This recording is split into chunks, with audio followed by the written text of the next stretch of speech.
May tanong sa akin, "Good day, sir.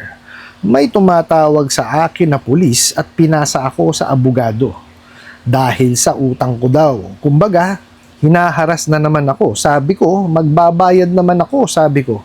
Pero hinaharas at natatakot na ako. At nawalan ako ng trabaho dahil natatakot akong lumabas dahil sa panghaharas." Alright, napakagandang mensahe po nito.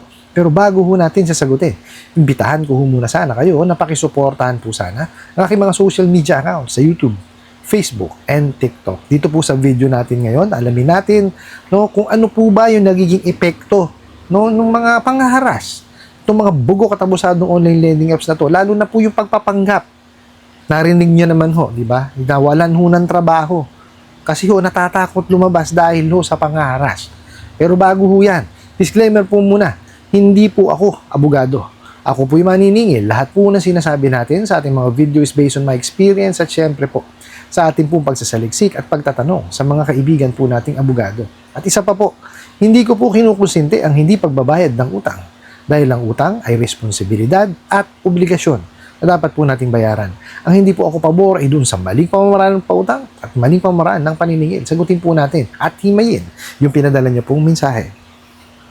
So sabi nyo nga po, may tumatawag na pulis at pinasa sa abogado. Dahil nga daw sa utang, kumbaga hinaharas na siya, tapos sinabi nga daw po na magbabayad naman, pero hinaharas at natatakot na. At nawalan na ho ng trabaho dahil natatakot lumabas dahil sa panghaharas. So yan. Ito ho sasabihin ko sa inyo ngayon is talaga namang malaki ho ang nagiging epekto sa mga kababayan po natin, lalong-lalo na po doon sa mga unang beses po ng hiram. Okay?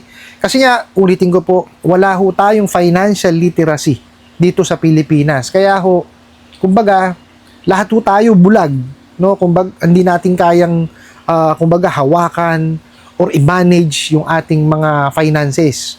So, ang nangyayari po, pagka tayo naggipit, diretso po natin utang. Nauso itong mga bugo katabusadong online lending apps na to, yung mga illegal na yan. Tingnan nyo po, masyado pong pinadali yung pagpapautang. Ako, wala akong kumbaga hindi ako against sa pagpapabilis ng pagpapautang. Kung yan ho yung kailangan ng ating ng bansa para ma-provide yung kumbaga loan dun sa mga unbank. Kasi kaya sinabing unbank, ito po yung mga mga kababayan po natin na hindi ho na-approve sa bangko. So kaya po sila pumapatol dito sa mga bugo katabusadong online lending apps dahil nga po napakabilis yung pagpapautang, which is sumobra naman ho. Kumbaga nawala na ho yung quality. Ang nangyari na lang quantity na lang ng quantity. Kumbaga approve lang sila ng approve, hindi na nila iniisip kung makakabayad ba yan o hindi. Hindi ho ganyan ang tamang pagpapautang. Kasi ho, kailangan alam po nung nanghihiram yung kanyang magiging obligasyon. Kumbaga, fully disclosed po yung na-approve na amount sa kanya at kung magkano po yung interest, yung processing fee, yung mga penalties, gaano kahaba yung termino, kailan ang first due date, kailan yung last due date. Dapat alam ho yan nung nanghihiram. Kasi po, kailangan pong paghandaan yan Di po ba? Tapos, ang masakit pa, hindi sila nagka-credit investigate. Hindi sila nagbe-verify at wala silang evaluation. Masakit ho dyan, nag-fill out pa lang ho kayo dun sa apps. Nailagay nyo yung pangalan nyo. Pag nailagay nyo na po yung inyong yung number ninyo at ang number ninyo is, kumbaga, may e-wallet kayo, ayan na. Padadala na ho kagad kayo ng pera niyan. Ganyan ho kawalang yayang mga yan. Tapos, nagnanakaw pa ng detalye. Kasi ho, yung nanakawin ho sa inyong information, gagamitin yun against you pag hindi ho kayo nakabayad. Doon na ho magsisimula, yung kawalang yaan ng mga bugok katabusadong ahente ng online lending apps na yan. Kagaya ho niyan, tingnan nyo. May kumakausap sa inyong pulis, naniningil. Hindi ho trabaho ng pulis yun. Di ba? Ang pulis po, mga kapulisan po natin, peace and order ang trabaho. Ipatupad po ang batas. Hindi ko kayo tatawagan niya para maningil. Tapos, ipapasa pa kayo sa abogado. Hindi rin ho tumatawag at naniningil ang mga abogado. Pero yung katagal hong nag-aral, nagbar pa. Tapos magiging kolektor, maniningil, abay, hindi naman ho yata tama yun. Masyado hong mababa ang tingin nila sa ating mga kapulisan at abogado. Diba? Pero tingin ho nila sa ating mga kapulisan, abogado, tsaka mga abogado, maniningil, ba sira ulo yung mga yan. Diba? Hindi ho ganun. No? Mali ho yung ginagawa nila na yan kasi meron ho nakalagay sa Prohibition on Unfair Debt Collection Practices na inilabas po ng SEC, na bawal po ang magpanggap. Pagpapanggap po yung ginagawa nila eh. Hindi naman sila pulis. Di po ba? Hindi naman sila abogado. O bakit kailangan sila magpakilala na pulis at abogado? Di po ba? Hindi ba nila kayang makipag-usap ng normal lang? Di ba? Ipakilala nila yung sarili nila, ipakilala yung kumpanya nila, kausapin nila na maayos. Ganun lamang naman po ang paniningil eh. Hindi nyo kailangan makipagbardagulan dyan sa mga yan. Yan ho ang mahirap sa mga bugo katabusadong ahente ng online lending apps. Gusto laging galit, gusto laging nanghaharas, gusto laging nangwawalang ya. Tingnan nyo ho nangyari sa inyo. Sa sobrang takot nyo po, hindi na kayo lumalabas ng bahay para maghanap buhay na walan ho kayo ng trabaho. Yan ho ang epekto niyang mga bugok na yan. Okay? Kaya ho ito ang ating adhikain. Kumbaga, itong mga video na ginagawa po natin is to lessen po yung isipin natin diyan sa mga bugo katabusadong ahente ng online lending apps na yan. Yung mga pananakot na yan. Hindi naman ho totoo yan eh. Meron nyo pulis, abogado tatawag sa inyo para maningil, kalokohan ho yan. Pananakot lamang ho yan. Sa inyo na rin po nanggaling, di po ba? Pangaharas. So, ibig sabihin ho, tinatakot lamang kayo. Gusto ho nila pumasok sila sa inyong isipan para kayo po gumawa ng hindi tama. Di ba? Kasi pag sinabing gumawa ng hindi tama, mapupunta kayo doon sa tapal system. Totoo po yan. Pagka kayo naman, na marami na kayong mga ola dahil sa tapal system, makukulta na naman ang isipan ninyo, ayan, mapupunta naman kayo sa mga buraburagang. Di po ba? Yan po ang gusto nilang mangyari. Diba? Mataranta kayo. Hindi ho ganyan. Kasi ho, kung yan, in-explain ho sa inyo yung inyong obligasyon, hindi nyo hihiramin yan. Okay? Ayaw ho nila talagang gawin yun. Which is batas yun. May kulong ho, may criminal liability yun eh. Pag hindi ho nila sinunod eh.